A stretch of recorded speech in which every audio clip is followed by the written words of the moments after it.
Es una política en medio de un evento que se lanzó.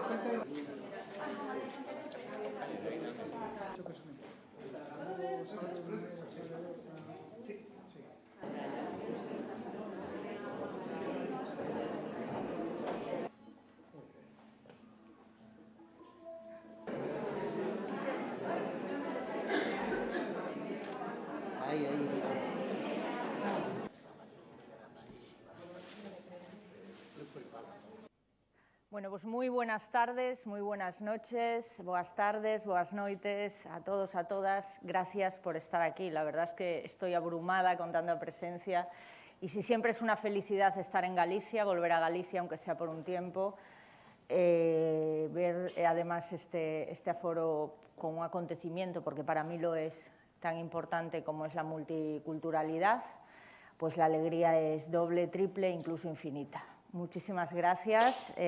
Soy Ana Pardo de Vera, periodista, y estoy encantada de estar aquí con vosotras, con vosotros, Caleb, amigo, y de dirigir esta charla que estoy segura de que nos va a aportar a todos y a todas cosas muy interesantes, porque realmente son muy necesarios este tipo de foros, es muy necesaria la charla pausada, la charla con comprensión para poder alcanzar los matices de tanta información que muchas veces nos llega desbocada y a base de titulares. Así que, sin más preámbulo, voy a saludar a nuestras dos protagonistas, agradeciendo, por supuesto, y en primer lugar a la Fundación Araguaney Puente de Culturas y a los patrocinadores públicos y privados que han posibilitado este foro, como digo, no solo tan necesario, sino imprescindible en los tiempos en los que vivimos, la charla típico, tópico y utópico, la mujer árabe contemporánea. Hajar Brown. A ver, si digo mal los nombres me corregís, ¿eh? Que para eso estamos los periodistas aprendiendo hasta que nos dan carpetazo. Nació en Madrid, seguro que todos y todas la conocéis, es actriz, modelo, participa también en doblajes y estudia ingeniería civil. Ahora me ha dicho que está además más centrada en su faceta de estudios, lo cual me parece también una decisión inteligente, siendo como es ya una actriz consolidada y conocida. Se dio a conocer sobre todo por su papel de Amira en la serie Scam España. Luego nos hablarás un poquito también de la serie, para quienes no la hayan visto, aunque Hajar es multifacética y aborda muchos campos. Me gustaría destacar de ella precisamente que pese a su visible juventud, casi insultante diría yo, muestra un compromiso férreo con sus valores, su cultura y su religión musulmana que ejerce con total libertad y además la han convertido en un referente de las nuevas generaciones. Ella nos contará enseguida todos los detalles y charlaremos sobre su trayectoria. Gracias por venir, Hajar. A vosotros por invitar y por contar conmigo, y es un placer estar aquí con un montón de ojos mirándonos y espero que eso sea leve y eso sea... Pero no son ojos inquisidores, yo creo que son ojos bondadosos y con unas ganas tremendas de escucharos, de escuchar vuestra inmersión en este debate, en esta cultura occidental y todo, no solo el choque que se produce, que probablemente sea lo menos, sino el día a día, que es lo más y lo más importante. A mi derecha, Leila Nachawati es profesora de comunicación en la Universidad Carlos III de Madrid y doctora en investigación de medios de comunicación. Además, trabaja como responsable de relación con medios de la Red Internacional de Derechos Humanos, Asociación por el Progreso de las Comunicaciones, y es especialista en Oriente Próximo, a la que yo, al menos, sigo con fruición y estoy segura de que muchos de ustedes también. Colabora con distintos medios como El Diario.es, El Mundo, 5W, Global Voice, Open Democracy, Al Jazeera English, La Sexta, RTVE o 4. Poco más se puede decir. Y además es una conferenciante muy reconocida internacionalmente por la solidez de sus argumentos y de sus posiciones. Muchísimas gracias, Leila, por estar aquí también. Me gustaría que antes de que empezáramos la charla con las preguntas que yo he preparado y que me generan más curiosidad, y entiendo por lo que he leído, por lo que he visto en otros medios, que a la gente que nos acompaña también, me gustaría que vosotras me hicierais una pequeña introducción de qué supone para vosotros estar aquí, qué supone un foro de estas características, para que os dé voz probablemente en un momento, insisto, en el que muchas voces, y probablemente de las más importantes, se quedan calladas en este ruido constante en el que vivimos, de redes sociales, medios de comunicación, internet, etcétera, etcétera. ¿Quieres empezar tú, Leila? Como quieras, Hayar, como quieras, si quieres tú, yo. Bueno, no nos vamos a pelear por eso, así que dale, vale. Dale.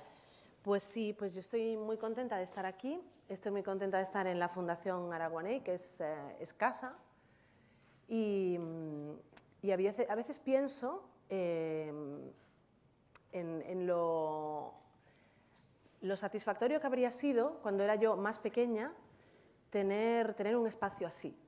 Tener un espacio así donde, ahora que se habla tanto de espacios seguros, donde sabes que no te van a juzgar, donde sabes que se entiende la complejidad, donde sabes que la visión es amplia, es compleja, es rica, está llena de matices con respecto a lo que somos, porque somos de aquí, somos gallegos, somos gallegas, somos de esta tierra, pero somos parte de unas sociedades en transformación que son mucho más ricas en matices de lo que eran hace unas décadas.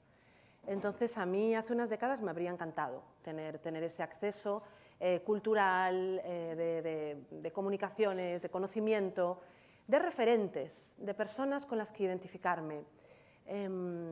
Estoy ahora en un proceso literario bastante como de hurgar mucho en cuestiones de raíces, de infancia, de pasado, de esa mezcla, ¿no? Cultural, y estoy pensando mucho en dos mujeres que estuvieron muy presentes en los primeros años de mi vida y de mi formación, y que a falta de referentes que conocer en persona, que quizá ahora las generaciones más jóvenes, con el acceso que tenéis a redes, a medios, con la globalización, pues sí tenéis acceso a mujeres que os puedan guiar y que os enseñen caminos que quizá es difícil transitar una sola por sí misma, sin referentes. Y estoy pensando mucho estos días en Sherezade, de las Mil y una Noches, en Shahrazad, y estoy pensando mucho en Rosalía de Castro.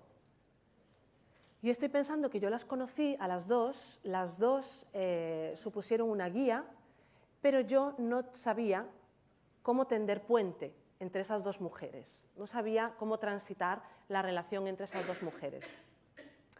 Y entonces valoro muchísimo las iniciativas que se organizan aquí, y creo que más que nunca en un momento en el que desde países cercanos, históricamente, culturalmente, nos están gritando además en clave de valores universales, de reivindicaciones de justicia, de libertad, de derechos humanos.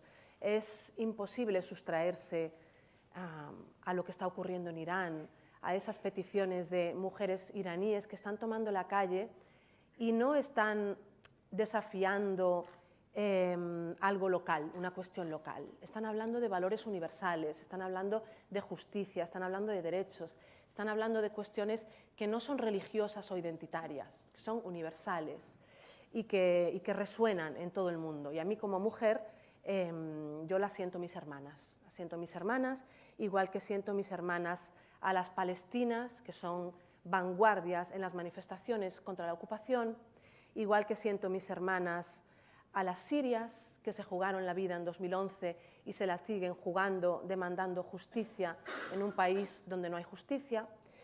Entonces, creo que todas estas mujeres nos marcan el camino al resto de las mujeres, y creo que la lucha de las mujeres es la lucha de la humanidad, que trasciende el género, que trasciende cualquier división, que son cuestiones de una búsqueda de una vida mejor para todos y para todas. Y claro, eso contrasta con la falta de complejidad con la que muchas veces se aborda estas realidades del otro o de la otra, del sur del Mediterráneo, del mundo árabe, del mundo árabo-islámico, que es tremendamente complejo, rico, diverso, con sus conflictos, con sus dificultades, con sus tensiones, y que sin embargo en la mirada que se hace desde el norte hacia el sur hay una falta de complejidad. Hay una situación compleja que se aborda con soluciones y recetas y miradas simplistas, homogéneas, en las que no se aplica a los otros y a las otras la capa de matices que sí se aplica a lo propio.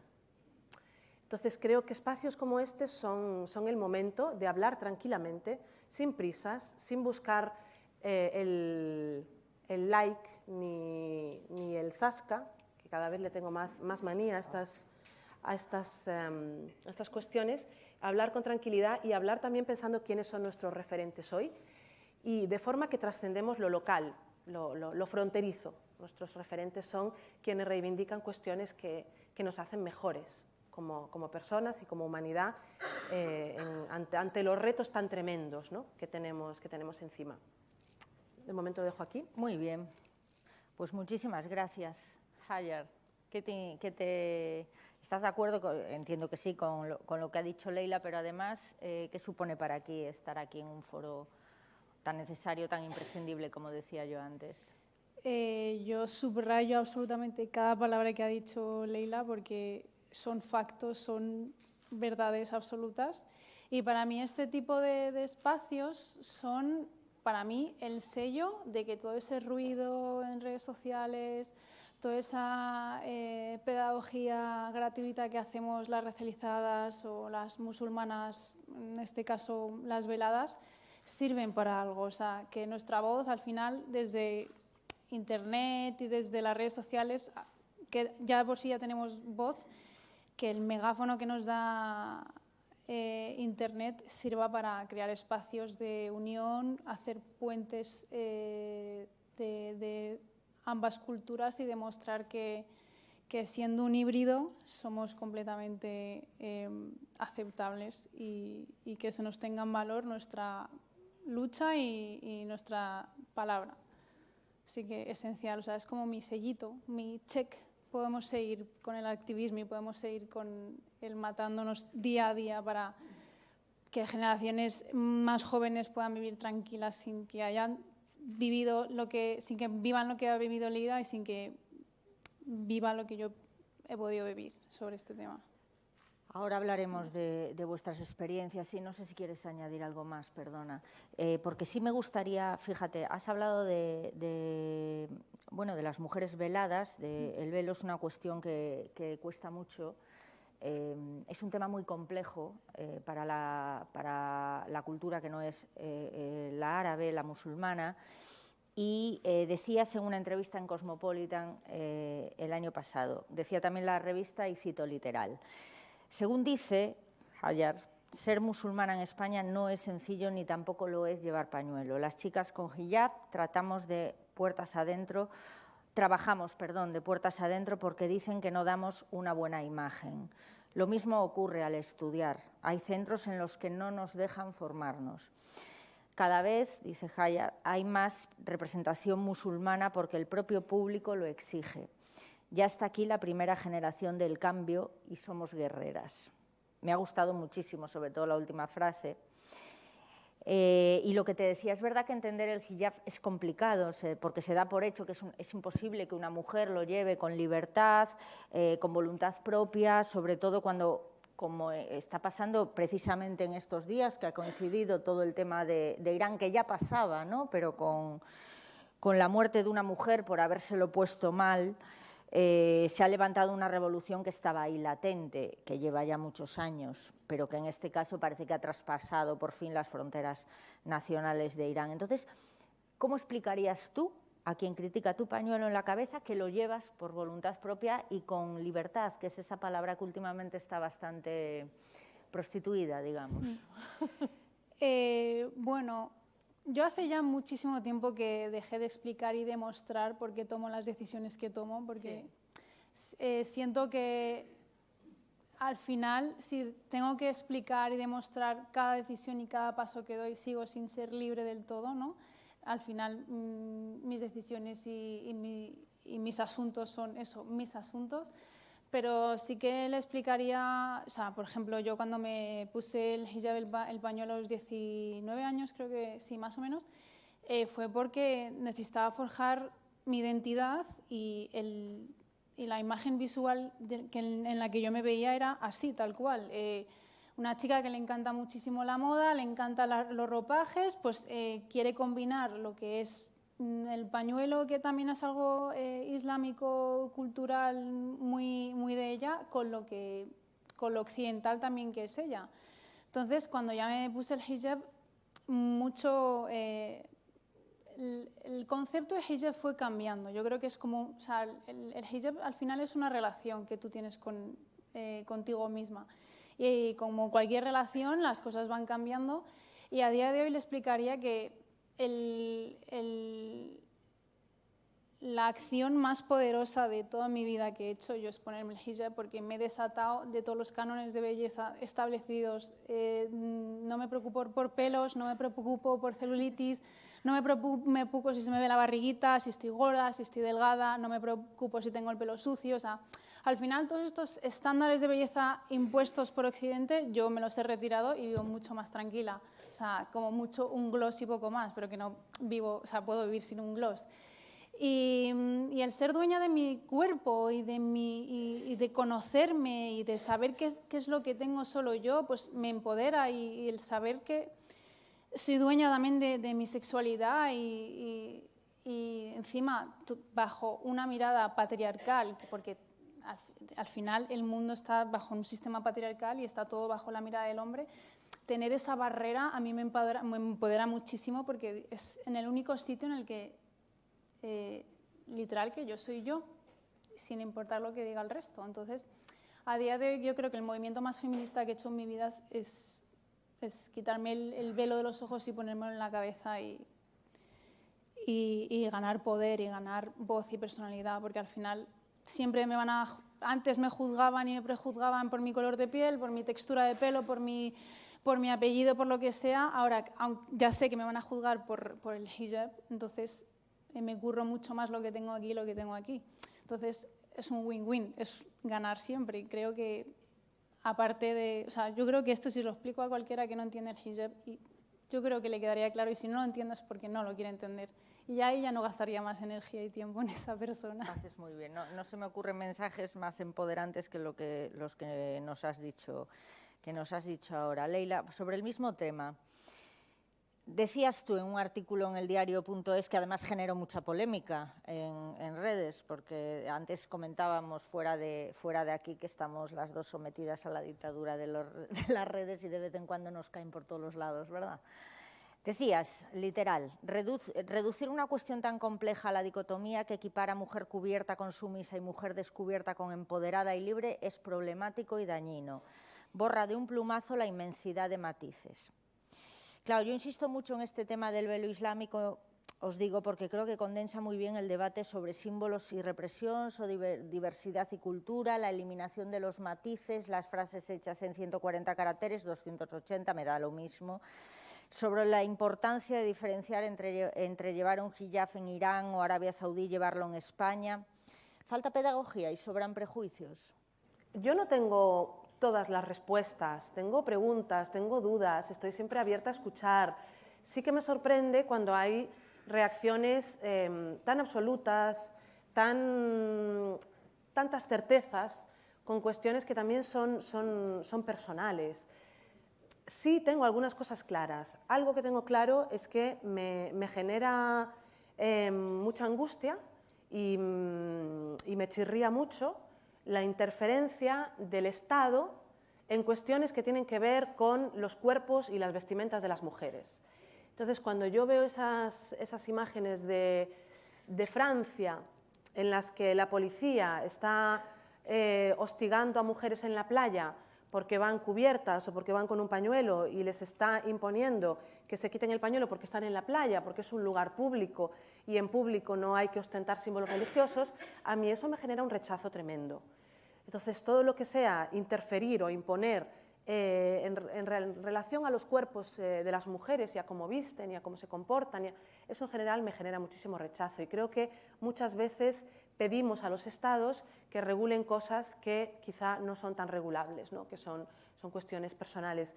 Pero claro, también entiendo a las mujeres que están tan traumatizadas por lo que ha supuesto esa imposición del velo, que no sean capaces de verlo más que como un símbolo de opresión y que también se pregunten por qué estamos en un contexto en el que las mujeres nos lo ponemos y los hombres no, aunque pertenezcamos a la misma religión.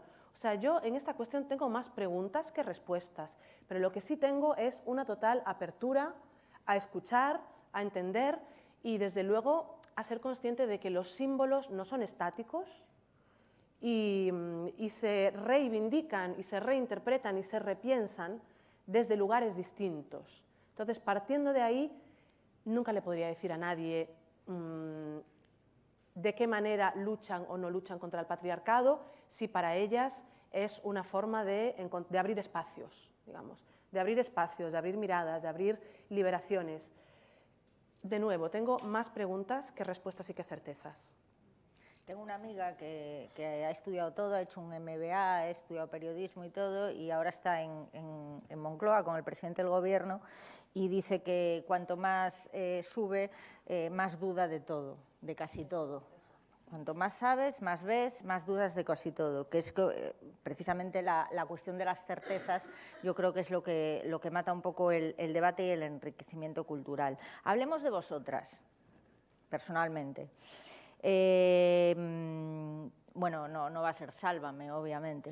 ¿Cuáles son los principales obstáculos que habéis encontrado en vuestra vida personal y profesional por ser mujeres árabes? Si quieres, quizá que empiece ella, que tiene seguro más historia en ese sentido. Mi problema esencial siempre ha sido ser mujer y ser o que se me lea como árabe.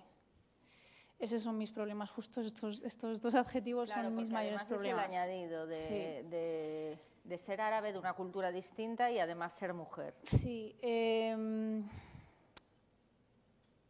Claro, cuando tú, por ejemplo, creo que lo voy a separar un poco, aunque siempre va ligado.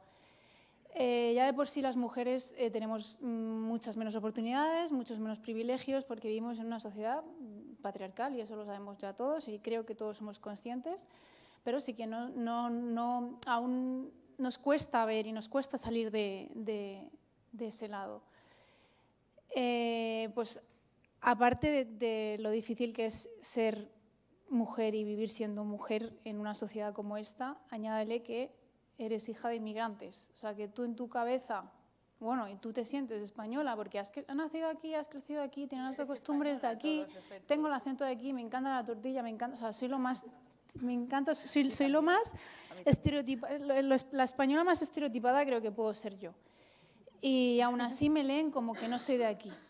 Creo que eso es lo que más me ha frustrado en mi vida. Eso es lo que, o sea, el que cuestionen todo el rato mi identidad creo que es lo que más me ha hecho daño en la vida.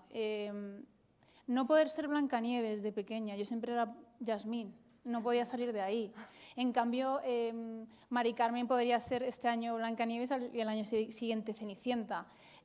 Siempre es encasillarte. Me acuerdo que odiaba que mi padre me viniese a recoger porque tiene cara de moro y decían que era mafioso, entonces, o terrorista. Ese tipo de cosas que a los 8 años no debería escuchar.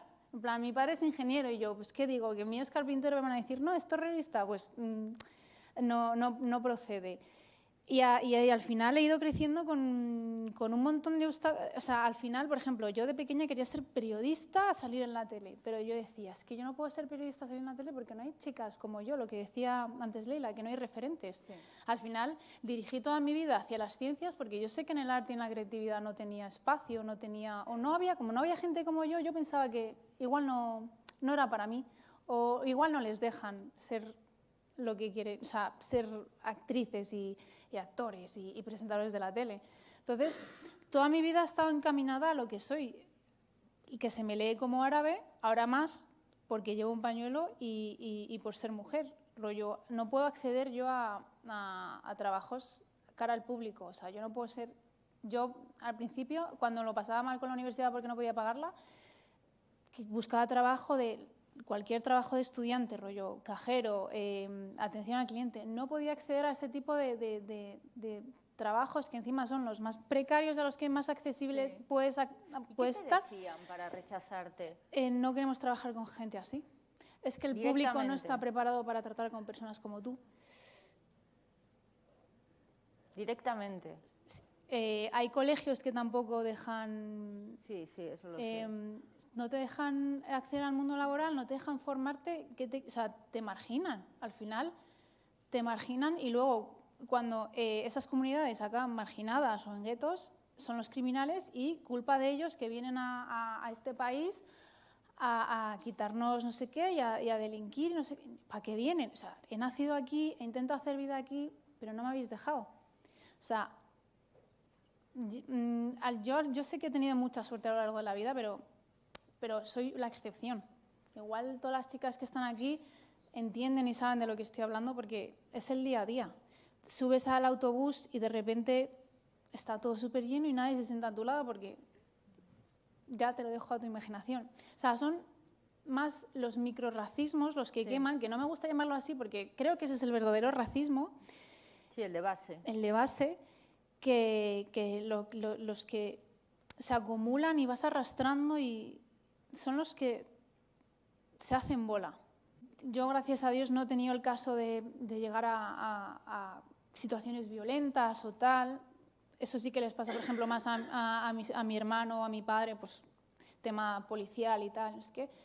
Pero al hablarlo, lo que más quema es eso, el día a día, el que te recuerden todo el rato que no eres de aquí, no vas a serlo y sigues siendo diferente, hagas lo que hagas, por mucho que estudies y por mucho que tal. O sea, yo siempre pongo este ejemplo, yo cuando subo a un autobús y me miran, no sé si es porque es un fan o es un racista, entonces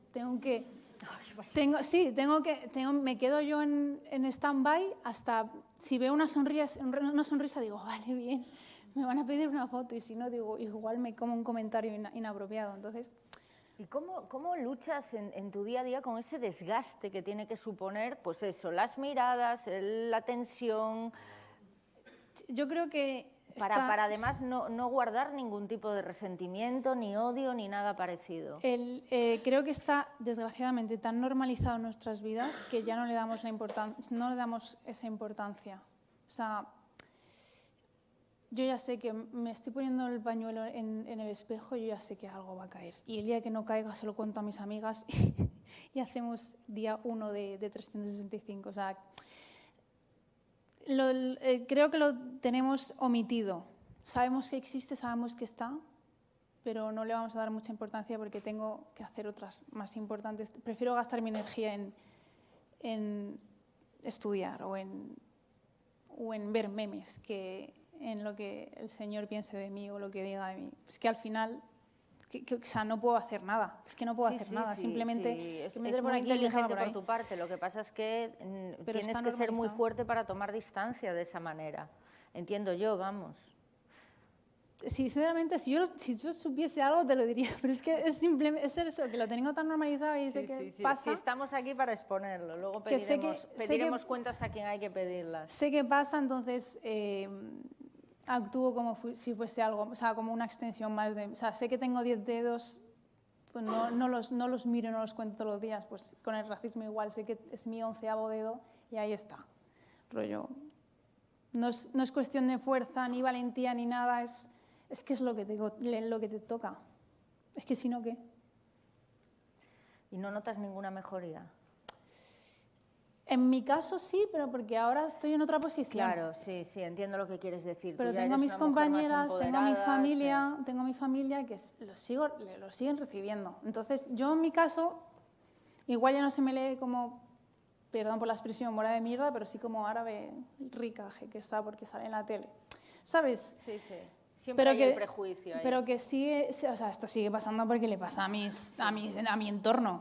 Igual a mí menos, y eso que me he quitado encima, pero a mi entorno sigue pasando, entonces cada vez menos. Sí que, por ejemplo, mi hermana, que tiene 20 años, su generación y tal, está más informada, o la información que tienen de los racializados en general es menos negativa.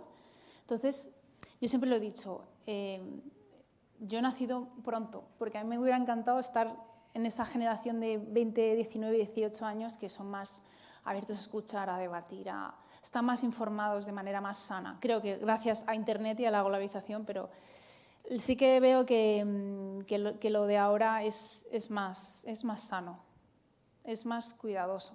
Bueno, Supongo pues que es porque... quizás sea esa la mejoría. Será.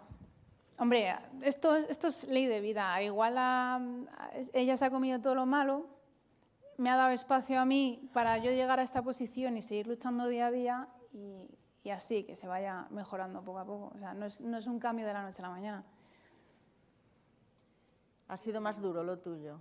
No, ha sido mucho más duro lo suyo. Yo creo que has nacido cuando tenías que nacer, porque sobre todo hacían falta referentes así, y hacía falta voces, y hacía falta... Es que una cuestión que a mí me resulta preocupante es cuando, con el ansia de liberar a los otros o a las otras, les quitamos la agencia con nuestra propia actitud al relacionarnos con ellas, ¿no? Y mi experiencia con mujeres en manifestaciones, protestando contra la dictadura en Siria, protestando contra la ocupación de Palestina, pues muchas veces las que van más cubiertas son las más vocales, las que más tienen que decir, las más revolucionarias. Entonces, asociar, tener voz, tener agencia, tener criterio propio con la vestimenta en sí es una mirada muy reduccionista del otro, aunque lo estés haciendo con quizá una buena intención, ¿no? No, yo crecí en Galicia, mi madre es gallega, mi padre es sirio. Hemos tenido otro tipo de desafíos que abordar, pues como cuando eres hija de dos culturas, de una persona que deja su país y entra en otro y tiene que adaptarse, y a veces pues hay cosas que entiende y hay otras que entiende menos, y hay que acoplarse y hay que entenderse, y los hijos buscan su sitio en esa mezcla de culturas, en esa mezcla de identidades. Yo crecí en Galicia, entonces era gallega, pero a la vez tenía una vocación de búsqueda que no se limitaba a eso, y yo sabía que quería más, sabía que quería mantener el idioma, luchaba con uñas y dientes para no perder esa parte, iba mucho a Siria porque había una ansia como muy fuerte desde muy pequeña de no perder ese contacto, sentía que perdía una parte de mí si perdía eso, y no tenía mucho referentes con los que hablar de esa mezcla, ¿no? De qué haces cuando eres de un sitio, eres de otro, a la vez no terminas de ser 100% de ninguno, a la vez te sientes siempre un poco... y luego eso lo vas convirtiendo, en mi caso a través mucho de la comunicación y de la literatura, lo vas convirtiendo en una riqueza.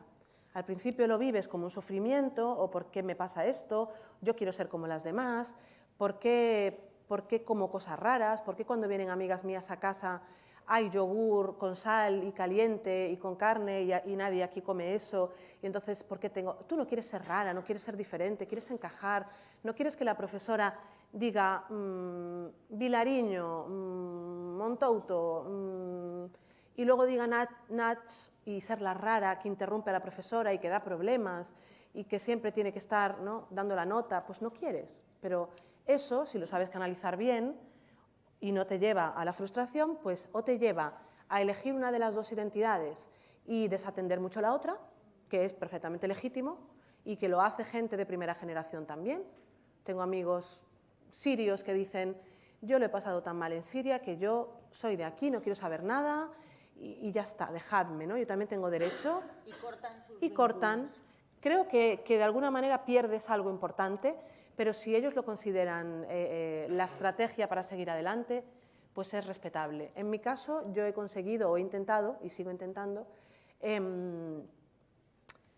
eso que decía Meryl Streep, que dice take your broken heart, turn it into art, ¿no? O sea, todo lo que te duele o lo que te supone fuente de trauma, conviértelo en arte. Entonces, a mí me gusta mucho el manosear en raíces, en en esas búsquedas y convertirlas en algo que culturalmente, artísticamente, comunicativamente pueda ayudar a otros, ¿no? Lo que sí me estoy encontrando mucho ahora, y no sé si quizá en Galicia no es tanto, pero por lo menos en el resto del Estado y en el contexto madrileño, me estoy encontrando que yo trabajo mucho con personas refugiadas, con personas migrantes, y estoy intentando ayudar a algunas a encontrar alquiler, a encontrar piso. Y me estoy encontrando que no alquilan piso. Si te llamas Mohammad, si te llamas Mustafa, si te llamas... Y eso me abruma muchísimo y me deja muy... ¿Pasa también aquí? ¿Gente con recursos o gente sin recursos? Es indistintamente, ¿no? Es indistintamente, o sea, bueno, no sé, supongo que si eres una persona hiperconocida o que si sales en la tele y ya te reconocen, a lo mejor es distinto. Ay, la tele. Pero, o sea, llamas, preguntas por un piso y la primera reacción es, si notan tu acento de dónde eres, cómo te llamas, Mustafa, mira, ya el piso ya está cogido, ¿no? Entonces, eso a mí me está chocando muchísimo. ¿O se te ocurre? Voy a coger agua, ocurre muchísimo. Sí, te iba a pasar la toma, porque así la puedes poner ahí. Sí, ocurre muchísimo. ¿Tú lo vives eso también? Justo el piso, cuando mi marido y yo estábamos buscando piso, claro, se llama Gibril, pero se apellida Fernández, o sea, su primer apellido es español. Todo bien, porque él es Fernández, y cuando había que ir a ver el piso iba él solo, porque sabíamos que si iba yo, porque ya nos había pasado, igual ya no hacía tanta gracia. De hecho, ha elegido el piso y con una videollamada súper cutre y clandestina, porque sabía que si yo iba, el casero iba a poder decir, o sea, iba a decir que no. O sea, y de hecho nos costó mucho encontrar piso, porque a la hora de dar el nombre de tu pareja, o sea, el mío, y ver el nombre y ver en la foto del DNI el pañuelito, es que mira, es que justo la que ya se lo habíamos dado antes, ya había palabrado con ella, lo siento, no te lo puedo dar, y te bloquean por WhatsApp. O sea, que al final el piso que tenemos es gracias a que la casera ya le había alquilado a otra chica marroquí. O sea, no... Y había dejado buena impresión. Claro. Ay, por Dios. Por eso le envío flores todos los días a mi casera. No vaya a ser que sea yo.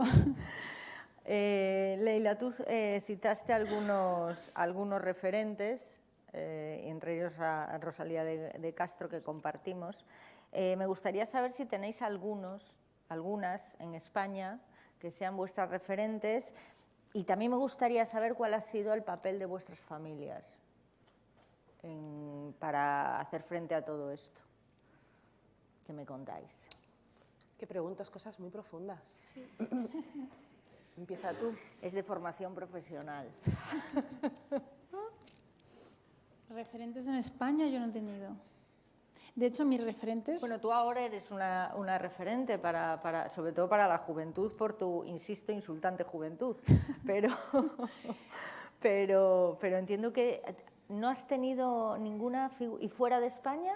Fuera de España sí, porque en mi casa culturalmente es marroquí y sí he crecido con la tele marroquí, entonces hay actores y actrices que se parecen más a mí, que se parecen a mi madre, que se parecen a mi padre, se parecen un poquito más a lo que vivo yo dentro de casa, porque luego fuera de casa es otra cosa. Yo decía que era Hannah Montana. Mira, Hannah Montana me gustaba mucho porque tenía dos vidas. Digo, mira, como yo, fuera soy española y dentro soy marroquí. Me quito la peluca y ya está. Pero sí que tiraba más por ese lado, porque visualmente se parecía más a mí, y digo, pues me gusta mucho esta actriz y me gusta mucho este programa y me encantaría hacerlo. De hecho, siempre decía, cuando sea mayor y sea periodista, pues me voy a trabajar en Marruecos, que hacían un telediario en español, y como yo soy española, pues ya tengo el idioma. O sea, en plan de, así con 6 años, o sea, no puede ser que yo con 6 años esté ya estrategiando mi vida, pero así era. Pero en España mis referentes eran dibujos animados, porque nadie me podía decir, nadie me podía negar, o sea, nadie me podía discutir que no podía sentirme yo el asno de Rec, ¿sabes? Era más por eso. Digo, a mí soy un Teletubby, porque es morenito y porque tiene la capotita así como mi madre, pues yo soy un Teletubby. Y nadie me decía, no, tú no puedes ser un Teletubby. Entonces, yo tiraba más por dibujos animados. Y si yo me apetecía ser Lisa Simpson, no me podían decir que no, porque tú no eres blanca. Le digo, es que Elisa no es blanca, es amarilla, ¿sabes? Tenía por dónde deslizar un poco. Entonces, desgraciadamente no he tenido referentes, ahora ya más sí. Por ejemplo, a mí me encanta Najwa Nimri, Alba Flores, hay un montón de racializados, actores, actrices, negros, árabes, la verdad es que, pero ya muy de mayor. O sea, yo nunca he sido fan de absolutamente nada, pero porque no. O sea, que ya no están podía. ahora a tu mismo nivel. Bueno, a mi mismo nivel. Fama, actriz. Pero sí, hasta ya mayor ya. Ana, me están diciendo que me siente ahí, que ¿Sí? se me oiga mejor. Sí, Me abandonas. Vale. Bueno, lo siento mucho. nada. Cuéntanos de tus Pues- referentes y tu familia. Pues mi familia era la evidente, ¿no? Era el pilar fundamental, sobre todo porque cada uno también representaban una parte de esa cultura, de esa identidad, y ellos mismos, ¿no? Al entenderse a través de su propia relación, pues ya eran un referente de convivencia, que era lo que vivíamos en casa. Pero yo creo que los referentes para mí no fueron tanto identitarios o culturales como los libros en sí. Entiendo. Sí, yo era una niña que de pequeña no tenía una vida social muy rica, no tenía grandes amistades, era una niña muy tímida. Luego no he sido tímida de mayor, pero de pequeña era muy tímida. Entonces yo me refugiaba en los libros y los libros era donde yo encontraba pues lo que ella decía, que yo puedo ser, son mis vidas también, ¿no? Vivir otras vidas, a lo mejor que te llenan más que la que tú tienes en ese momento. Entonces fui una lectora muy precoz. Los ¿Qué libros... leías? Pues es que empecé muy pronto y empecé con los clásicos, empecé con Alejandro Dumas, Yo me acuerdo que me impactó muchísimo Cela, Camilo José Cela, Viaje a la Alcarria, que eran unos libros que yo no estoy muy segura de que sean muy aptos para niños, No, pero Viaje a la nos Alcarria hacían es leer. complicadito, ¿eh? Es densito, Pero bueno. ¿no? Y Si me me leí... dices La Colmena o La familia de Pascual No, Duarte. no, era tremendo. Pascual Duarte también es durillo, ¿eh? Sí, pero es más duro que espeso. El Viaje a la Alcarria es más espeso, ¿no? Pero Sí. bueno, no vamos a debatir ahora sobre Cela, que tampoco... No, pero digamos que pero, los libros pero es me... muy ilustrativo que te gusten ese... Los libros me tan acompañaban, joven. los novelones de La Regenta, de Pérez Galdós, luego también Las mil y una noches, que era para mí una gran fantasía. Entonces encontraba en los libros pues, muchas respuestas a preguntas que ni siquiera sabes cómo formular, ¿no? Sí, y yo creo que eso mismo lo he derivado luego en cuando yo he empezado a escribir, también el escribir como forma de dar sentido y de encontrar sentido a cosas que muchas veces no sabes cómo dárselo de otra manera, por lo menos yo no sé. Sí, lo entiendo. En España, pese a que tiene unas raíces multiculturales muy profundas, ¿creéis que pese a todo ello de ser un país, insisto, tan multicultural y de raíces tan diversas, falta educación en la diversidad? Yo diría que falta... Y me refiero ya al sistema educativo. Yo diría que falta, que claro, la educación es una pata, ¿no? Entonces, Sí. muchas veces ya tenemos el cliché de decir todo se soluciona con educación, claro, pero la educación es parte de algo sistémico, ¿no? También, es parte de la ideología imperante en cada momento, es parte de decisiones políticas, es parte de cuestiones culturales que están muy arraigadas. Entonces, yo no separaría la educación como una receta milagrosa de todo lo demás, sino que creo que está imbricada en lo que somos como sociedad. Y creo que en este contexto particular, en el contexto del Estado español, yo diría que lo que hay es poca memoria histórica. Creo que se ha hecho una labor de borrado de muchas cuestiones que tienen que ver con la historia reciente, ¿no? Y sabemos que tenemos la historia de los años 30, que es lejana y a la vez está muy fresca por muchas razones, ¿no? Y creo que también hay una falta de memoria con respecto a la riqueza de todo lo que ha pasado en este país, ¿no? Que no somos fruto de una herencia homogénea, sino que somos fruto de muchos revés, pueblos que para claro. bien y para mal con lo positivo y lo negativo que traen las invasiones, las colonizaciones, los choques, los conflictos culturales, la riqueza también que esos propios encuentros alimentan. Que no hay que idealizarlo, no hay que mitificar. Yo, desde luego, no soy muy de mitificar tampoco al Andalus, tampoco soy de mitificar la época del Andalus, porque no tiene sentido soslayar los conflictos, fingir que no los ha habido. Sí los ha habido, hay que entenderlos, hay que abordarlos y hay que extraer lecciones de ellos, pero sí creo que ha habido una especie de borrado de la memoria de Al-Ándalus, de la memoria de esa... o se presenta de una forma idealizada, en el mejor de los casos, o no se presenta, o parece como, ¿no?, que se barre de un plumazo todos esos siglos de historia que, sin embargo, están presentes en la toponimia, están presentes en mucha de la raíz musical, cultural, gastronómica. Entonces, a veces da algo de lástima. Quizá Galicia no tiene tanto esa presencia, pero vas a Granada, esa influencia está por todas partes, y sin embargo, yo que estudié varios años en la Universidad de Granada, tenía todo el tiempo la impresión de que no había ningún conocimiento real y profundo de lo que significaba esa herencia. Pero a propósito, voluntariamente se estaba omitiendo esa parte de la historia. Que forma parte de la misma idiosincrasia que estás viendo, que estás viviendo en muchísimos monumentos, cultura, etcétera, etcétera. Entonces, en este sentido, no sé si habéis tenido alguna experiencia, algún choque con el poder católico, que tan presente está todavía en la cultura española y que probablemente tenga mucho que ver con parte de ese borrado de la historia que estamos contando de la multiculturalidad. No sé si vosotros habéis tenido algún choque, pues no sé, en los colegios, institutos, etcétera, etcétera, o si lo habéis notado. No sé si sería choque como tal. En mi parte ha habido una distancia. O sea, mis padres sí que desde el principio tuvieron claro que sus hijos no estudiarían religión. Entonces nosotros éramos de esos 3 gatos que estudiaban ética, que realmente no hacíamos nada, porque la clase de ética era la nada, era echar el gato allí mirando al techo, ¿no? Entonces, claro, había esta cuestión de si no estudias religión católica eres un poco el rarito. Sí, porque éramos 3. Sí, ¿tú también eras de ética? También. Mis padres son católicos, pero en esto dijo religiones. Una cosa es la historia de la religión y otra es que te digan que estudias religión y lo que en realidad te enseñan es el dogma católico, ¿no? Por eso. Sí, claro. Entonces esa presencia de la religión católica hacía que muchas veces te sintieras muy desplazada. Yo sí recuerdo de pequeña sentir envidia por las niñas que a mi edad hacían la comunión, recibían un montón de regalos. Pero vamos, que no es que me interesara mucho el ritual, pero sí me daba envidia recibir regalos la fiesta. Y ser la princesa del día, ¿no? Sí. Entonces, pero quizá tú has tenido algún conflicto en ese sentido.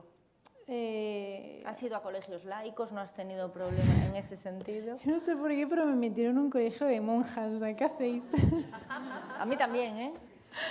O sea, así salí, claro. Hasta 4º de primaria era Don Juan y era los miércoles la capilla y entrabas y el Padre Nuestro y la cruz ahí enfrente y la clase de religión. O sea, yo en plan estaba empapada de lo que es el catolicismo.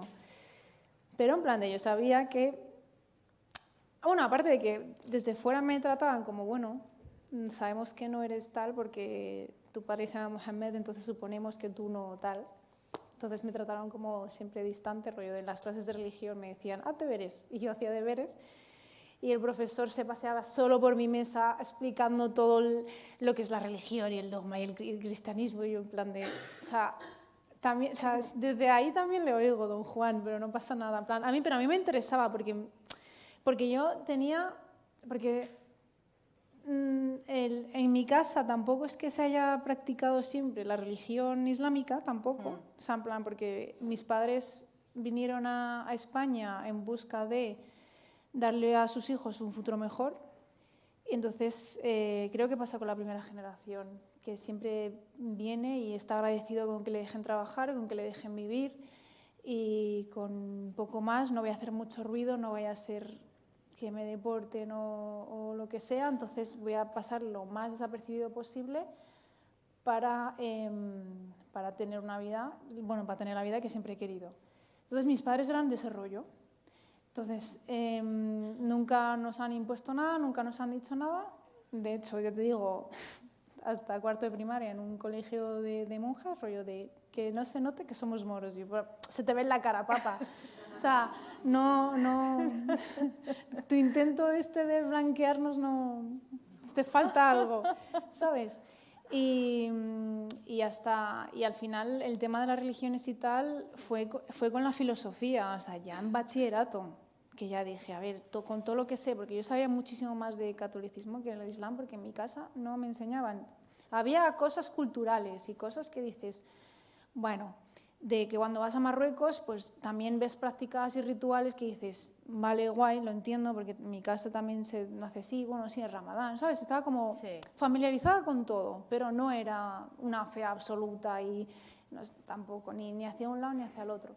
Entonces yo así con choque, nunca me he chocado con ninguna religión, la verdad. Ha sido la filosofía la que sí que al final te supondría un conocimiento más allá del dogma que intentan... Sí, un conocimiento que, jolín, que me sirve y... Sí. O sea, que es súper interesante y saber distintos puntos de vista y conocer, no sé, a mí me parecía interesante. Claro, me faltaba la otra parte, el islam, entonces ahí es cuando empecé a investigar yo sola. O sea, ¿lo hiciste tú sola? Claro, si en mi casa no... Claro. No, raras veces veía a mis padres rezar, muy raras veces, o sea, en plan de ya con la edad. Y ya cuando casi lo metí yo en casa y vieron que, ¡hala, se puede hacer esto! Es verdad que aquí nadie nos ve, ¿sabes? Fue más ese rollo. Y ya fue con la filosofía que dimos todo tipo de religiones, todo tipo de creencias, todo tipo de filosofías, el que te enseñan a pensar, porque la filosofía servía para eso. Me da una pena que ahora no esté, pero que te enseñen a pensar y a conocerte y a enfadarte contigo y con tus pensamientos y a debatir y tal. Yo creo que es necesario en todas las personas el saber confrontarse y el saber pensar y reflexionar. Y ahí es cuando empezó mi camino con lo que sea que estoy haciendo ahora. Pero nunca he tenido, en plan, siempre han sido súper majetes, ¿no? Sí, nice, no... Eso también, es que la cultura española está muy empapada del catolicismo, entonces no hay choques. O sea, el choque es al revés, soy yo, que como no soy eso, es más, si no eres católico es el choque. De, pues eres testigo de Jehová, uy, pues eres musulmán, anda, budista, anda, qué interesante, pero ¿qué es eso? Es más, si no eres lo católico, ¿qué es lo que produce el choque? Claro. No más que al revés. Sí. ¿Y vosotros qué le diríais a los responsables públicos, políticos, gubernamentales para acabar con cualquier tipo de marginación que existe en la sociedad española con respecto a la cultura árabe? ¿Creéis que alimentan en realidad los prejuicios en lugar de trabajar por reivindicar la multiculturalidad en nuestro país? Más allá de la educación que decías. Porque a mí sí es verdad que la educación me parece fundamental. O sea, un niño no nace xenófobo, no nace racista. Esto todos son hábitos que va adquiriendo a lo largo de la vida en el caso de que los adquiera. A mí me sorprende muchas veces la falta de líneas rojas. Son líneas rojas que en otros contextos, como puede ser el alemán, no existen. O sea, tenemos autoridades alemanas y embajadoras alemanas diciéndonos que cuidado, que estamos permitiendo que discursos cercanos a lo que a ellos les resuenan, a fascismo y a nazismo, estén proliferando en España. Sí. Entonces, lo que creo es que aquí se ha ablandado mucho el umbral y normalizado mucho esa deshumanización del otro. Puede ser diferentes colectivos, pero en este contexto en el que estamos muchas veces es el otro árabe o el otro musulmán, sí. y discursos abiertamente racistas como aquel político, no recuerdo ahora, catalán, que hablaba de limpiar, creo que era Badalona. A García Albiol, alcalde, que sigue siendo alcalde. Y eran imágenes de personas racializadas y de personas con hijab, y hablar de limpiar en estos contextos. O sea, ya sabemos que no todos los discursos de odio terminan en genocidio, pero todos los genocidios empiezan con discursos de odio. Entonces, no hace falta llegar a extremos de ese tipo, hay que frenar los discursos de odio cuando están en ciernes y tomárselos en serio y no normalizarlos y no darles cabida en prime time, no invitar a estas personas como si fuesen... como si sus discursos fuesen ya integrados e interiorizados, porque esos discursos están elevando el umbral de lo que nos parece aceptable, y eso no es aceptable. Claro, porque una cosa es la ideología, ¿no? Y otra cosa es los nuevos fascismos, que les llamo yo, con sus discursos de xenófobos, racistas, bueno, anti todo lo que no sea sus parámetros. Lo que pasa es que, claro, ¿hasta qué punto es responsabilidad de las instituciones que admiten, porque al final hay 52 diputados de ultraderecha elegidos por los propios ciudadanos, o también son los medios de comunicación? Ahí podemos hacer autocrítica. Es responsabilidad circular. Incluso el mundo es que yo con el mundo de la cultura, bueno, entendiendo por el mundo de la cultura el cine, el teatro, la literatura, no concibo líneas rojas. En eso soy, ¿sabes? Porque creo que hay que retratar también este tipo de cuestiones para que se vean y se conozcan. Y muchas veces llega mucho más que un discurso político. ¿Te refieres, por ejemplo, a una serie de televisión o a qué te refieres? Sí. No, claro, no, líneas rojas en el sentido de censura no, porque queremos reflejar la realidad tal y como es, pero lo que comentábamos de los referentes, ¿no? O sea, tú ves una serie como El Príncipe, no sé cuántas personas aquí han visto El Príncipe, pero la gente de Ceuta, que yo conozco a mucha gente de Ceuta, no se siente representada, no se siente reflejada y no estamos en otro continente, o sí estamos en otro continente quizá, pero estamos muy cerca. Estamos muy cerca, entonces no se entiende muy bien que estando tan cerca no haya una labor de documentación como la que se puede hacer antes de hacer una serie como Fariña, que no sé, hay que hacerla con documentación para reflejar lo que es Galicia. Bueno, pues también hay que hacer, si haces El Príncipe, hay que entender que es Ceuta, hay que entender... No estaba bien documentada. No, estaba fatal documentada, estaba llena de estereotipos, llena de clichés, parecía hecha hace décadas y por gente que no ha tenido ningún contacto con lo que es un musulmán español. Que no se ha sumergido ahí. No. Ha habido muchísimas quejas, ¿no?, de las personas ceutíes, de la forma tan despectiva con la que se presenta. Bueno, entonces, pues cuando una serie está bien hecha y presenta personajes llenos de matices, que realmente te puedes identificar con ellos, yo creo que eso es lo más potente. El papel de los medios de comunicación, pues quizá es de los más fundamentales también. Yo trabajo mucho, por ejemplo, con cómo se construyen a través de los medios de comunicación los otros, cómo se humaniza o se deshumaniza a los otros en los medios de comunicación. Entonces, por ejemplo, un fenómeno que hay ahora que no había hace unas décadas es la presencia de menores no acompañados. No sé si ocurre tanto en Galicia, pero en Madrid está ocurriendo mucho y está ocurriendo incluso al nivel de encontrarte chavales de 14 años en plazas de Madrid esnifando pegamento. Sí. Que eso es algo que yo solo había visto en la frontera con Ceuta y Melilla.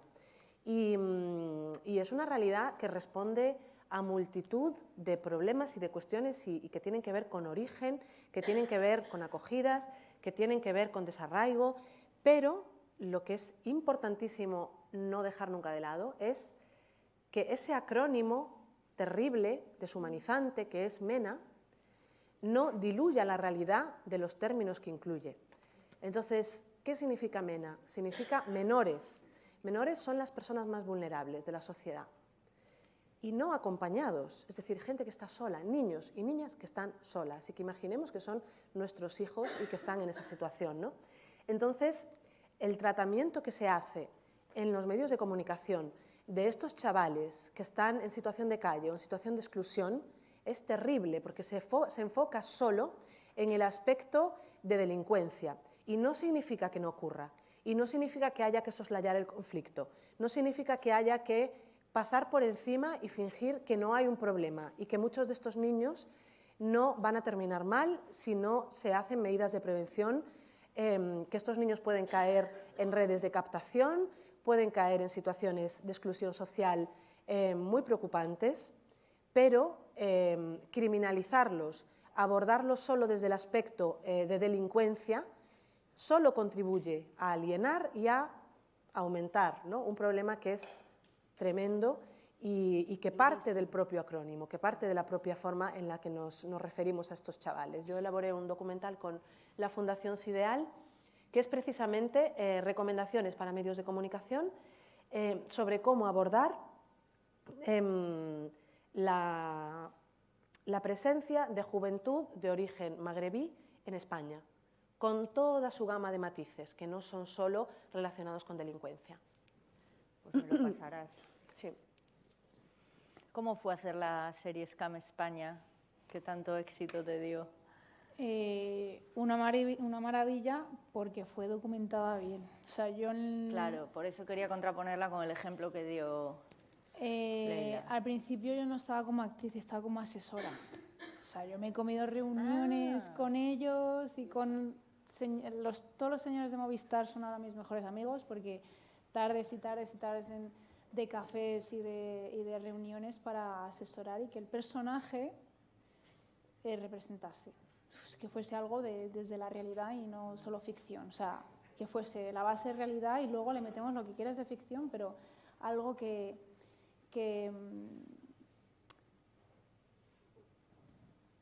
represente. Y de fondo, que llegase sí. hasta el fondo, ¿no? Sí. Pues tuvo muchísimo éxito, ha tenido, vamos, Pues, y lo sigue teniendo. O sea, pues de hecho, la serie son 4 temporadas, cada temporada de una chica, cada una con su situación, somos 5 protagonistas. Pues el asesoramiento no fue solo conmigo, porque soy adolescente musulmana, crecida en España, nacida en España. También tratan el tema de dependencia emocional en la primera temporada y se empaparon con psicólogos y con asesores. La toxicidad entre parejas, lo típico, los adolescentes que son novios y tal, y abuso de todo lo que es bien, bueno, todo lo tóxico en una pareja también se documentaron sobre eso.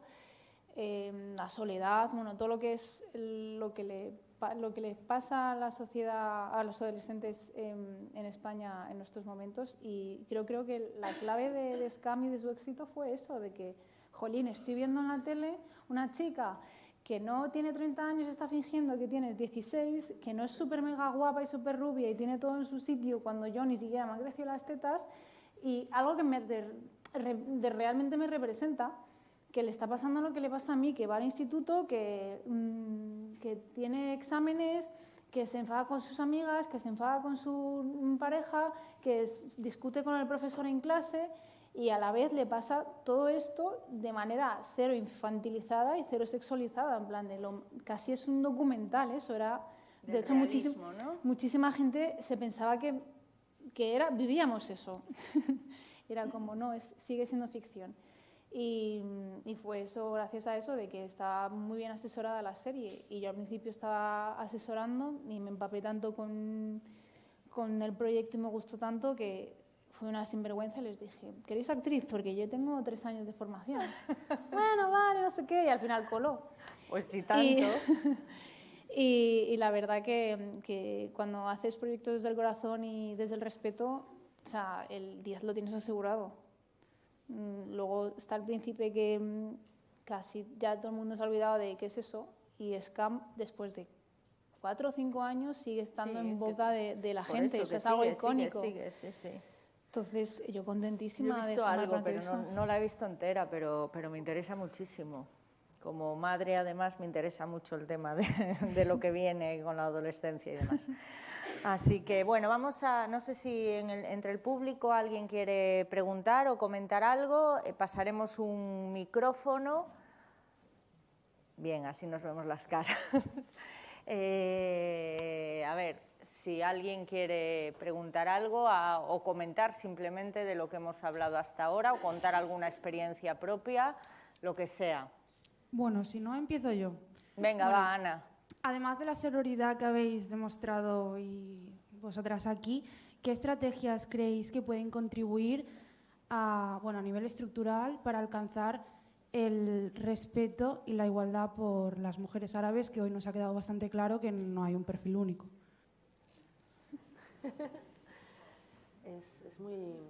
Es complicado. Es complicado. Es muy porque complicado. son muchas patas las que hay que mover ahí. Sí, claro, además de mujeres, somos más cosas y tenemos diferentes bagajes, diferentes a lo mejor intereses, diferentes visiones. Para mí lo que siempre intento es estar muy abierta a escuchar y a revisar mis propios prejuicios, porque todos los tenemos, y no dar cosas por hecho. A mí me asusta cada vez más la gente que tiene muchas certezas, y me acerco cada vez más a la gente que pregunta, que busca y que cuestiona cosas. Y para mí esa es un poco la actitud, ¿no? El ir siempre abierta a que te puedan desmontar un prejuicio o algo que tú tenías muy interiorizado y de repente lo replanteas. Y desde ahí sí es muy fácil entenderse y es fácil hablar y es fácil buscar puentes. Pero si partes de ideas muy absolutas, de lo que defiendes tú y lo que defiende el otro, creo que es más complicado, esa sororidad de la que habla la compañera. La clave es esa, siempre lo he dicho, es escucha, pero escucha activa, no de que escucho lo que me interesa y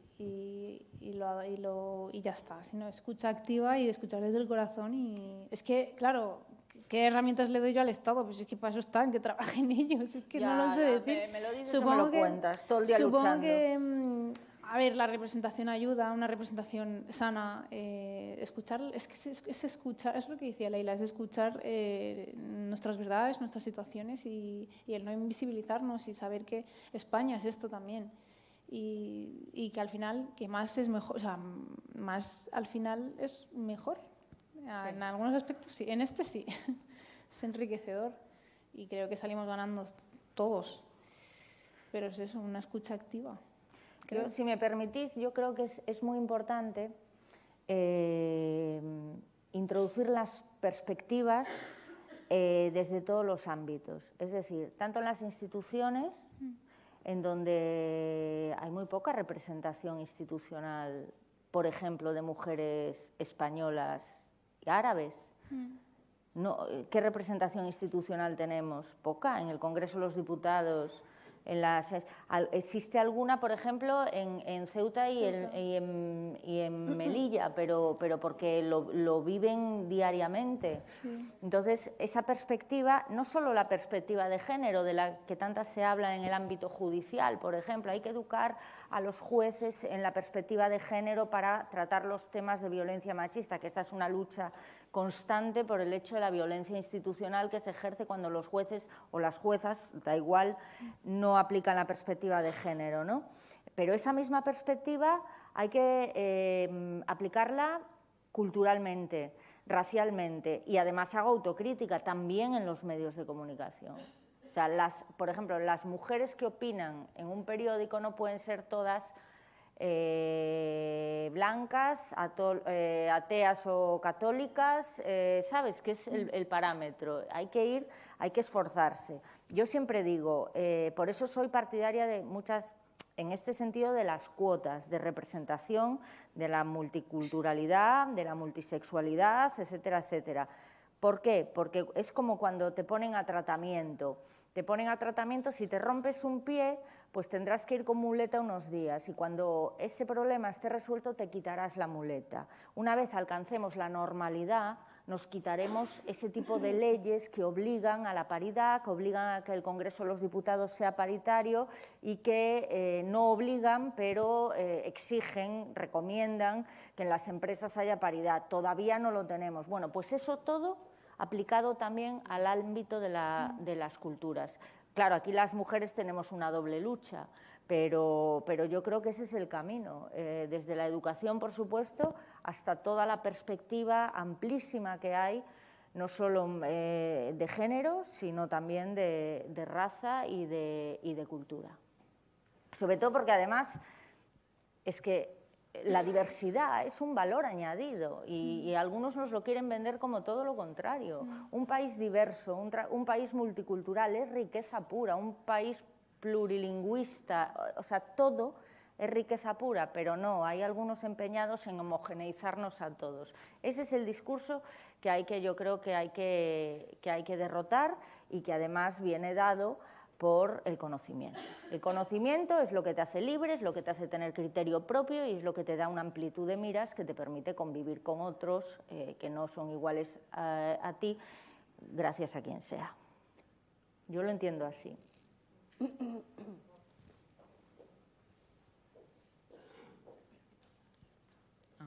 Hola, buenas tardes, me llamo Rosa. Mira, yo quería hacerte una pregunta. A Leila no. Hayat. Vale, bueno. Perdona. Mira, yo quería preguntarte, ¿tú llegaste por un viaje tuyo interno al Islam, porque realmente practicas el Islam? Es decir, a ponerte el velo, la yihad y todo eso, porque tú has llegado con tu forma de viaje interno, como tú has dicho y tal, a eso libremente, ¿no? Entonces te has decidido ponerlo, ¿no? Entonces yo te pregunto, tú además eres influencia, porque me imagino que siendo artista y tal, habrá muchas niñas, jovencitas, 12, 10, 14, que te seguirán. Si encima hiciste porque yo no he visto tu serie, pero si hay una gente jovencita que ha visto tu serie, pues te seguirán y tal. Entonces, mi pregunta es la siguiente, porque tengo un poco de confusión. Es decir, ¿tú te crees con la responsabilidad de influir en esas niñas a que se pongan a la yihad porque sea una moda o si no porque hagan un viaje al Islam? Y luego la segunda pregunta es, bueno, porque yo pensé que íbamos a hablar un poquito más de Irán, ¿no? Y luego, por ejemplo, tu viaje de aquí hacia atrás, no es decir que vayas hacia atrás, sino, por ejemplo, ¿qué le dirías a las mujeres de Irán que han matado a una persona por no llevarse bien el velo? Entonces, claro, es que eso es tú aquí en España, desde la libertad, la democracia de España, es fácil hacer el viaje. Bueno, Y en otros países donde no hay democracia, igual posiblemente estén deseando hacer el viaje inverso. Ya vemos que hay muertes por eso. Entonces, a mí me duelen también esas mujeres, ¿no?, que están en esos países. no, y a mí también, sí creo que estoy muy conectada con todo lo que pasa en el mundo musulmán. Creo que más que la gente que no es musulmana, más que nada porque mi religión me lo obliga.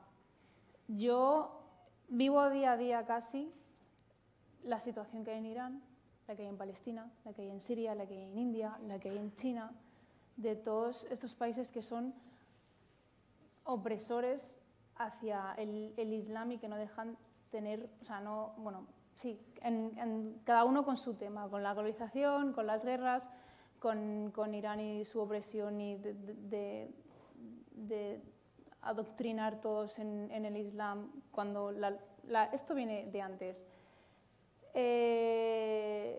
Yo, desde mi privilegio, he tenido esa libertad de tomar la decisión que yo he querido.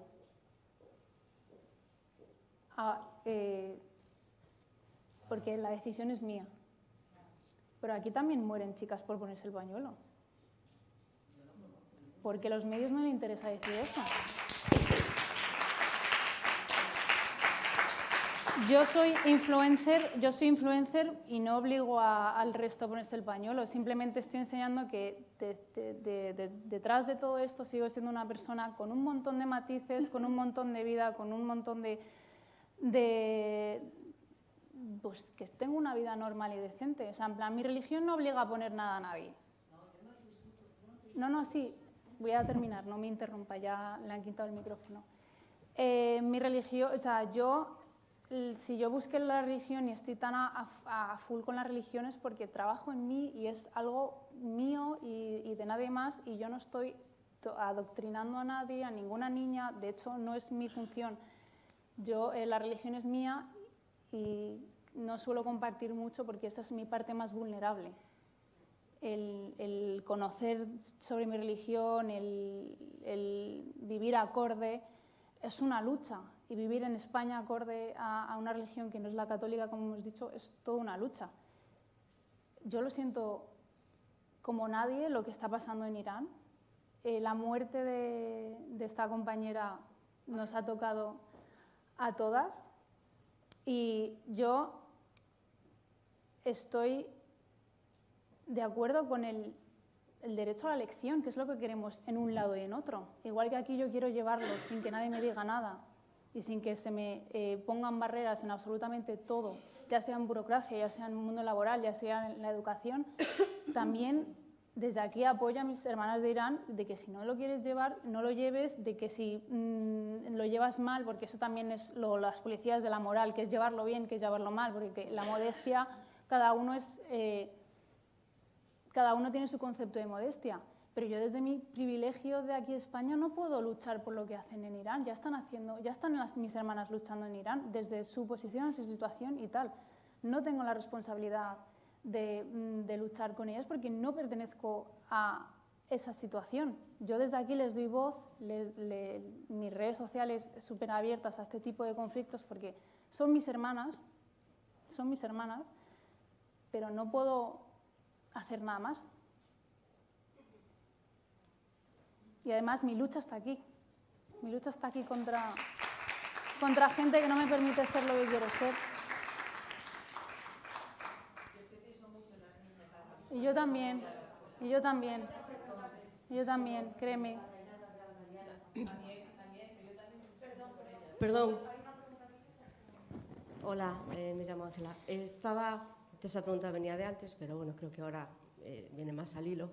Hablando de tener dudas, hablando de la autocrítica, hablando de construirnos y aprender de las realidades que desconocemos, estaba escuchándoos y claro, siempre todo el rato un run de, además de sentiros incomprendidas por la situación social, de sentiros incomprendidas ya por el patriarcado, siempre decís, pues soy mujer y de ascendente árabe, soy mujer racializada. ¿Os habéis sentido? Porque yo a veces tengo esa reflexión con amigas conocidas árabes, musulmanas, practicantes o no, de que sientes que además el feminismo, que podíamos apoyarnos todas, también te cuestiona que no eres suficientemente feminista porque llevas un pañuelo. Sí. Esa es la otra, sí. Buena pregunta. Obviamente, pero porque al final Occidente tiene una cosa muy... O sea, el imperialismo, lo de... Yo llego a un sitio y digo que las cosas son así y son así. Pues eso también se hereda. Entonces, hemos encontrado con un montón de feministas hegemónicas que me han dicho, mira, tú no eres feminista y tú no puedes defender lo que defiendes. O sea, más que la rabia por lo que defiendo es porque yo estoy defendiendo eso. O sea, es una contradicción muy, muy rara. Pero existe el imperialismo de que, mira, como hemos estado toda la historia de la humanidad llegando a sitios y diciendo que las cosas se hacen así y nos han salido bien, y ahora que igual hay otras perspectivas, hay más información, está todo más globalizado, tenemos más sitio, dicen cosas que yo no he vivido y como yo no he vivido no existen, pues te excluyen y te dicen que eso no es así y que la verdad absoluta la tienen ellos y que tú solo estás contradiciéndote, infantilizándote, porque es lo que hacen, y invisibilizando una vez más. Mi realidad tampoco es la de una persona blanca, pero yo no la borro del papel porque digo, seguro que no existe, ¿no? Es un poco más...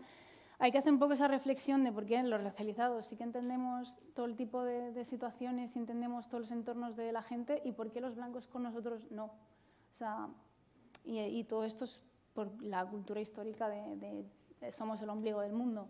Entonces, a mí las feministas que vienen y me sueltan 3 cosas sin argumentos y sin mucho donde rascar, pues gracias a Dios que el feminismo es un tema que me gusta mucho y que estoy muy inculcada en ello y tengo, pues sinceramente les doy 3 vueltas a las 2 cosas que me dicen y ya se relajan y no me echan del feminismo porque ven que conozco más, pero luego se van a estudiar y vienen y me lo dicen, a ver, algún día, tienen la esperanza de que algún día me van a pillar, pero no, ese es el feminismo hegemónico y yo siempre en feminismo interseccional, que tenga en cuenta lo que ha dicho Ana antes, culturas, historias, lenguas, situaciones en general.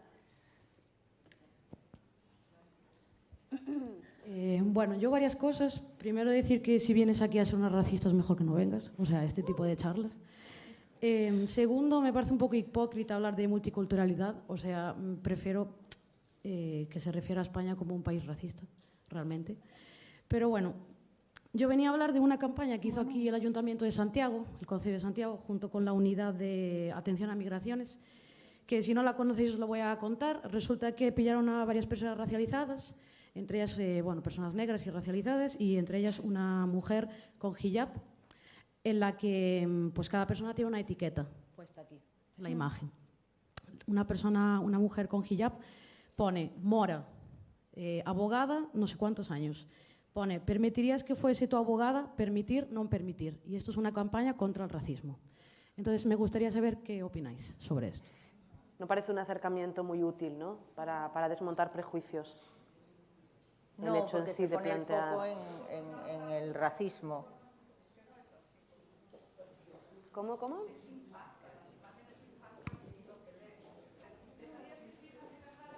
Negro, por ejemplo, ¿no? Sale ahí un negro. Pues este negro es enfermero y no sé qué. Bueno, en realidad somos más clasistas, creo yo, que racistas. Más clasistas. Sí, se entrecruzan, digamos, ¿no? Ya, claro. Yo creo que el problema es poner el foco en las personas diversas y no en los racistas. Una campaña antirracismo tiene que poner el foco en el racista. Eso es así, porque es que lo demás no tiene ningún sentido, por mucho impacto que genere. Sí, ¿cuál es el objetivo?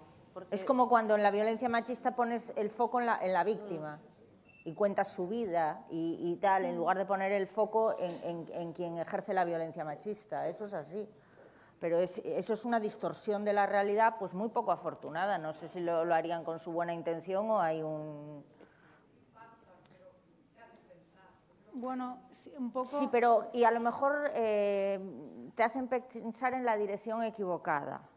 Porque tú entonces te pones a pensar, bueno, yo no tengo ningún problema, pero fulanito sí que tiene problema, el otro también, entonces, bueno, hay gente que prefiere ni para aquí ni para allá, no nos pronunciamos, que para mí es una forma también de, al callar, ¿no?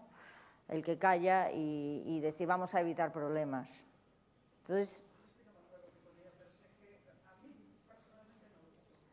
Sí.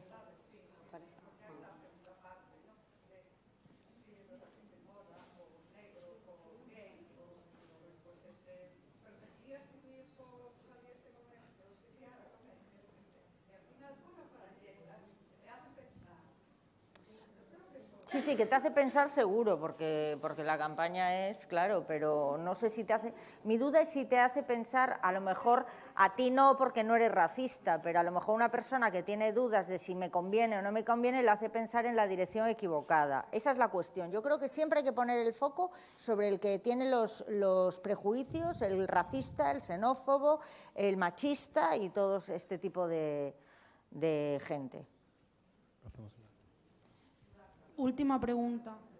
Bueno, yo quiero dar las gracias a las dos, bueno, a las tres, pero sobre todo a las dos, por venir, exponer vuestros casos, que son bastante diferentes. Y también quería decir que entiendo que ella nos ha dicho que en todo momento, tú, si yo lo entendí bien, es una decisión tuya el poner el velo, el poner el yihad. Tú tomas esa decisión, entonces... Vamos a hablar bien, lo que no quiero... es imponer, es elegido ponerme el Elegido, bueno, no digo poner, elegir, eres tú quien lo eliges, Ajá. quien lo decides. Entonces, es que las cosas, yo creo que aquí de lo que se trata y lo que tú intentas transmitirnos es la tolerancia. Yo quiero ponérmelo y aunque esté viviendo aquí, aunque haya nacido aquí, aunque mi familia no me diga nada, lo uso. El problema es que nos desvirtuamos y entonces, antiguamente aquí, si tú llevabas pañuelo en la cabeza, eres una paleta, eres una pailana. Por eso la mayoría de la gente se lo quitó. O bueno, porque íbamos a imitar a los que tenían más dinero, más... Entonces, creo que lo que tiene que salir de aquí, y lo que a mí me queda muy claro, es que tú decides, en tu casa no te lo dice, y tú haces un camino hacia algo que te faltaba. Entonces, cuando en Francia te dicen que no puedes llevar el velo ni entrar, bueno, pues es una cosa un poco exagerada porque no dejan tampoco ponerse la casquette y no te dejan ponerte otras cosas, pero que lo que tenemos que entender hoy que el problema es que no aceptemos que hay gente, que es lo que a nosotros creo que nos pasa en España, es que por mucho que tú, como bien has dicho, nos lo cuentas, Lo que nos pasa es, bueno, sí, nos dice que lo quiso poner, pero en realidad se lo obligaron. Bueno, Y creo que eso es lo que tenemos que quitar de la cabeza. Tu libre voluntad y que quien quiera que se ponga el gorro rojo o el yihad. Yo quiero daros las gracias a las dos. Una última pregunta, ¿vale? Sí, porque ya nos vamos de la hora con mucho, pero claro, que a ti no te he es tan respondido, interesante. pero perdona, que a mí no me parece tan mal porque al final eso es lo que pasa. O sea, es un tabú que sabes que hay mito de que no, te rechazan por ser mora o tal, pero esto es la pura realidad y por eso choca tanto. O sea, a mí me parece bien que se deje de ser leyenda urbana, que se vea representado. O sea, no me parece tan... O sea, es chocante, pero es que es la verdad. Yo solamente una respuesta también, que en mi caso yo tenía que luchar para poner el pañuelo, porque yo crecí en una casa más o menos, digamos, entre comillas, abierta. Mi madre aún no llevaba el pañuelo estrictamente, mi padre era actor, y entonces para él era como, ¿cómo vas a llevar el pañuelo? Yo tenía que luchar al contrario, en un país árabe, porque yo nací en Jordania y tenía que luchar. Y otra de las cosas, las anécdotas que tú viviste, parece que todos vivimos las mismas, y a lo mejor de la que más me llama la atención, que la gente te puede parar en la calle y decirte, ¿por qué llevas el pañuelo? Explícame. Y que tú no lo esperabas, no esperabas que alguien te va a parar. O, por ejemplo, en el autobús, alguien te puede decir, pss, pss, y yo pues, no prestaba atención. Y me preguntaba delante de todo lo que está en el autobús. Entonces, eso sí que me chocaba. ¿Cómo alguien puede ser tan valiente, no sé si es valiente, a preguntar a una persona que no conoce de nada sobre su manera de vestir? Osado, ¿no? Sí, era una Osado, cosa. más bien. Sí. Pertinente. Es que no sabes ni cómo me llaman, me estás preguntando por algo súper Muy personal. íntimo. Ya. Había una señora que me esperaba todos los días a las 8:10 en un paso de cebra de mi barrio a decirme todos los días, pero con lo guapa que tú estabas sin eso, chiquilla. Y le decía, buenos días. Me hizo mucha gracia, como que a los 2 meses o así estaba también su hijo y su hijo me tiró la caña. Desde ese día no volvió esa señora. Es como, bien, o sea, es una cosa buena, o sea, en plan de, me hace mucha gracia esta anécdota porque digo, mírala, que madruga todos los días para decirme que me lo quite ya y no sé qué, pero luego ve que le gusta a su hijo y ya desaparece, ¿no? En plan de, cuidado que ahora puede ser de las mías, voy a huir de aquí. Está muy ociosa pero también, ¿eh? Porque la gente se todos da la los potestad de hacer eso, la gente se da la potestad de hacer... Y no lo has visto en tu vida y te dice, este color no te queda bien. Y dije, pues señora... Me meto pues, yo con pues muy bien. Pues al menos yo puedo combinar mi cabeza con el outfit, ¿sabes? Eso que me llevo. Yo qué sé. Eso aquí, no sé en otros sitios, pero yo creo que es porque España es un poco así también. De pegar berridos y soltar opiniones. En plan, porque no lo he visto en otro... Es que en otros países, mira que he viajado, pues no me ha pasado nunca, pero aquí en España... Pero niña, ¿y tú qué? Pero ¿por qué lo llevas? No, porque te lo llevo. Y yo, que no, señora, me coge así. ¿Seguro que nadie te ha obligado? Y yo, que no, señora. No la conozco de nada, pero te lo juro que lo llevo porque yo quiero. Vale, que no me enteré yo y no la vuelvo a ver. ¿Sabes? Creo que eso lo pasa aquí. Yo creo que eso es un diseño ibérico, español. Eso es de las pocas cosas que me hacen gracia. O sea, de los pocos microracismos que digo, mírala. Pero sí, solo pasa aquí. No sé si en otro lado... Bueno, pues la última ya. El chiismo persa. ¿Perdón? Lo que hay en Irán es un chiismo persa, Sí. que hay muchos chiíes que están en contra de este régimen. Hay una opinión bastante generalizada de que el golpe del Khomeini contra el Shah de Irán fue provocado por Estados Unidos, porque no quería entrar en una guerra religiosa de chiíes y suníes en Irán. Entonces lo sacaron y lo echaron fuera, hasta ni le dejaron entrar a Estados Unidos para tratarse del cáncer. El régimen lo que está haciendo es una guerra religiosa solo contra los suníes. No hay en Teherán ninguna mezquita suní. Hay judíos, sinagogas judías, hay iglesias, hay todo, pero no hay ninguna mezquita suní. Segundo, tienen una religión bastante a la fabricación del Khomeini, porque mataron a esta chica por no poner bien el velo. Pero la religión de ellos permiten, por lo que dice el meta o el placer, acostarse con cualquier chica o cualquier chico que le guste y que el chico le pague, como si fuera un botellón, yo qué sé, es barato. Hasta en cada sitio, en cada mezquita chiíes en Irán y en el Líbano, tienen, aparte de la mezquita al lado, varias habitaciones en la cual viene uno con una y dice, quiero casarme con esta. ¿Y cuánto quieres casarte el tiempo? Dijo, pues 1 hora.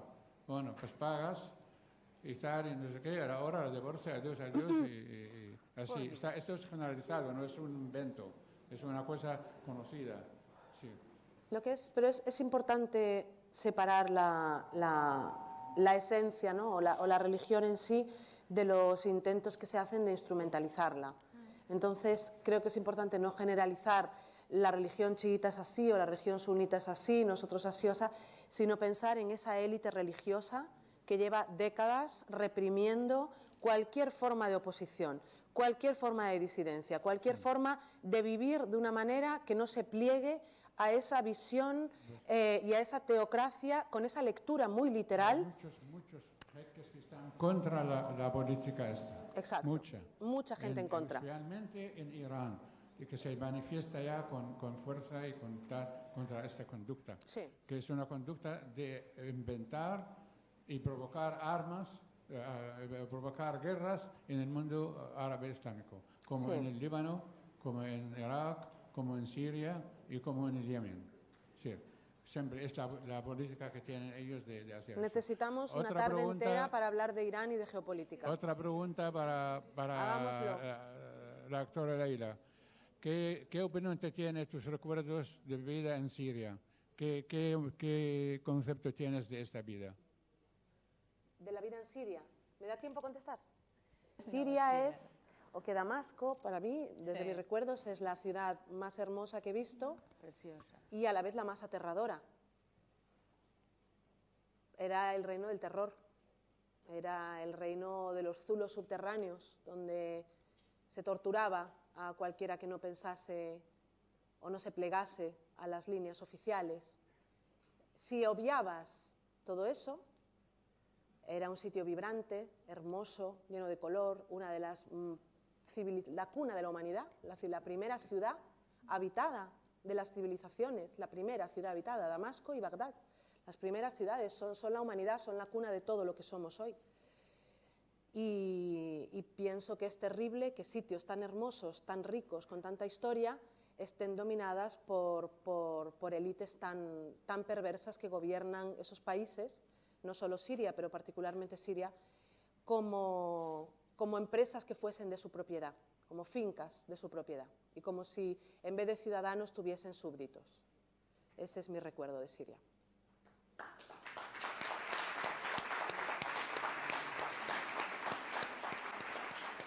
Bueno, pues acabamos ya. Muchísimas gracias a todos y a todas, y gracias a vosotras dos, Chayar y Leila, que hemos aprendido muchísimo.